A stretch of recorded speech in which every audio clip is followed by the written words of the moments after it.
दोस्तों, अगर आपके परिवार में किसी सदस्य को बुढ़ापा पेंशन का लाभ मिल रहा है या आपके परिवार में किसी महिला को विधवा पेंशन का लाभ मिल रहा है या आपके परिवार में किसी विकलांग व्यक्ति को लाभ मिल रहा है तो ये वीडियो आप लोग देख लीजिए और उस परिवार तक इस वीडियो को शेयर कर दीजिएगा, क्योंकि आज के इस वीडियो में फिर आपको बहुत ही यूनिक बात बताने जा रहा हूं। अगर आप लोग ये 3-4 काम नहीं करते हैं तो आपको मिलने वाली जनवरी में पेंशन बिल्कुल अटक सकती है, आपकी पेंशन रुक सकती है। जैसा कि आप सभी को मालूम है, जैसा कि आप सभी को पता है, सोशल मीडिया पर लगातार आप लोग, प्रिंट मीडिया में, सोशल मीडिया पर और चैनल्स पर लगातार आप लोग देख रहे हैं, लगातार हरियाणा में जो पेंशन है उस पर लगातार सरकार का चाबुक चल रहा है। सरकार उस पर लगातार कार्रवाई कर रही है और लगातार पेंशन धारकों की पेंशन को रोक रही है। ऐसे में पेंशन क्यों रोकी जा रही है वो भी आपको बताऊंगा, क्योंकि हमने कई सारे अधिकारियों से भी बात की है, कई सारे सूत्रों से भी बात की है, उनका साफ तौर पर क्या कहना है। क्योंकि हरियाणा में पेंशन जब भी आती है तो बहुत सारे बुजुर्गों की पेंशन रुक जाती है या रोक ली जाती है, और कुछ गलतियां हमारे पेंशन धारक भी करते हैं, क्योंकि हमारे पेंशन धारक भी तो कहीं ना कहीं कुछ गलती कर रहे हैं। अगर हम बात करें हरियाणा में पेंशन रुकने का जो मेन कारण है वो आपकी फैमिली आईडी। अब आप सोच रहे होंगे यार, फैमिली आईडी में ऐसी कौन सी गलती हो गई जिसकी वजह से हरियाणा में सरकार पेंशन रोक रही है। तो बिल्कुल जी हाँ भैया, आपकी फैमिली आईडी जो है मेन है, और अब आपकी फैमिली आईडी की एनुअल इनकम से आपकी पेंशन को रोका जा रहा है। जिस परिवार की, जिस फैमिली आईडी में इनकम 3 लाख से 5 लाख हो चुकी है, उस पेंशन धारक की, उस पेंशनर की पेंशन रोकी जा रही है। और ऐसे में नवंबर में काफ़ी सारे बुजुर्गों की पेंशन रुक भी गई है। वो लगातार हमारे पास भी आ रहे हैं, सीएससी सेंटर पर आ रहे हैं, दफ्तरों में जा रहे हैं। अगर आपके परिवार में किसी सदस्य को पेंशन का लाभ मिल रहा है तो बिल्कुल उसको जो है जल्द से जल्द अपनी फैमिली आईडी को चेक करनी चाहिए। फैमिली आईडी में अगर एनुअल इनकम बढ़ गई है तो उसका समाधान आप लोग जरूर लगाइएगा, उसके ग्रीवेंस आप लोग लगवाइएगा। हरियाणा परिवार पहचान पत्र में आप लोग bank account number, IFSC code और उस पेंशनर का जो आधार कार्ड है उसकी भी KYC आप लोग जरूर करवाइएगा। हरियाणा में पेंशन रुकने का मेन कारण है उसकी फैमिली आईडी में जो ऑक्यूपेशन है, जो उसका व्यवसाय है, उसकी अगर हम बात करें, हरियाणा परिवार पहचान पत्र में जो उसका ऑक्यूपेशन है वो अक्सर पेंशनर का जो है गलत डला हुआ है।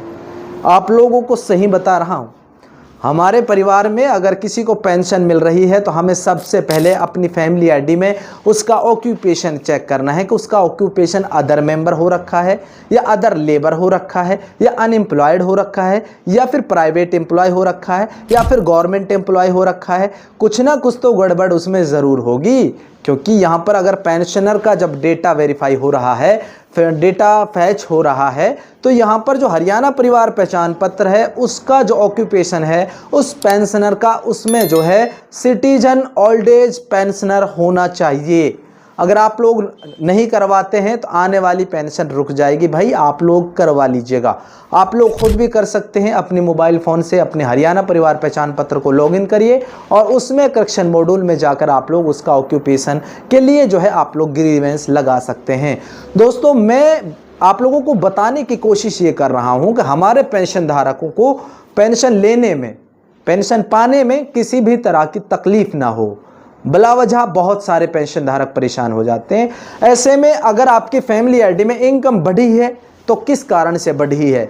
या तो आपके ऊपर बिजली का बिल आ चुका है, या फिर आपके ऊपर कोई गाड़ी जो है आपकी फैमिली आईडी में चढ़ गई है, या फिर कोई आपकी गलत तरीके से ज़मीन चढ़ गई है, या फिर कुछ ना कुछ आपकी फैमिली आईडी में ऐसा क्या आया है जिसकी वजह से आपकी फैमिली आईडी की इनकम बढ़ी है और आपकी पेंशन रुकी है। हरियाणा परिवार पहचान पत्र एक ऐसा मूल दस्तावेज बन गया है। अगर आपकी फैमिली आईडी की एनुअल इनकम बढ़ जाती है तो सरकार से पेंशन ही नहीं, आप लोग दर्जनों स्कीम और योजनाओं से वंचित रह जाएंगे। ये मैं ऐसा इसलिए कह रहा हूं क्योंकि अगर फैमिली आईडी में इनकम आपकी 3 लाख से 5 लाख हो जाती है, कहने का मतलब ये है कि आपकी फैमिली आईडी में इनकम 1 लाख से ज़्यादा हो जाती है, लाडो लक्ष्मी योजना से आप लोग बाहर हो जाएंगे, दीनदयाल उपाध्याय अंत्योदय परिवार सुरक्षा योजना से भी बाहर हो जाएंगे, या फिर हम यूँ कहें कि डॉक्टर अंबेडकर हाउसिंग नवीकरण योजना से भी आप लोग बाहर हो जाएंगे, आयुष्मान कार्ड योजना से बाहर हो जाएंगे, BPL कार्ड से बाहर हो जाएंगे। ऐसी बहुत सारी दर्जनों स्कीम, दर्जनों योजनाएं हैं जिनसे जो है आप लोग वंचित हो जाएंगे। इसीलिए आप लोग अपनी फैमिली आईडी की एनुअल इनकम को बिल्कुल ठीक रखिएगा। हरियाणा में आप लोगों के परिवार में किसी भी सदस्य को पेंशन मिल रही है, उसके आधार कार्ड को भी आप लोग चेक करिएगा। कहीं ऐसा ना हो कि उसने 10 साल पुराना आधार कार्ड अभी तक अपडेट नहीं करवाया हो, क्योंकि जो 10 साल पुराने आधार कार्ड हैं उनमें proof of identity, proof of address, 2 दस्तावेज अपलोड हो रहे हैं।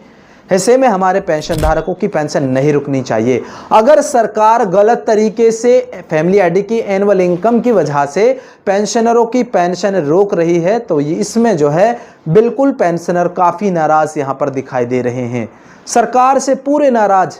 फैमिली आईडी में अगर एनुअल इनकम बढ़ रही है और उस एनुअल इनकम के बढ़ने की वजह से सरकार पेंशनों का जो है रोक रही है, पेंशन धारक परेशान है, जबकि ऐसा नहीं होना चाहिए था। बहुत सारे लोग कमेंट कर रहे हैं सरकार ने परिवार पहचान पत्र नहीं बनवाया, सरकार ने परेशान पत्र बनवा दिया।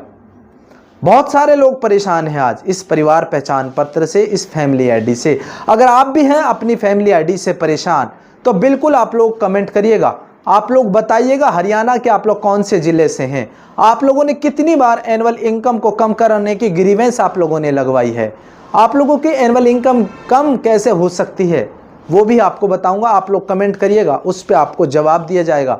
पूरा वीडियो आप लोगों ने देखा उसके लिए धन्यवाद कहना चाहता हूं और इस चैनल को आप लोग सब्सक्राइब कर लीजिएगा। फिर मिलता हूं बहुत जल्द। जय हिंद, जय हरियाणा, जय भारत।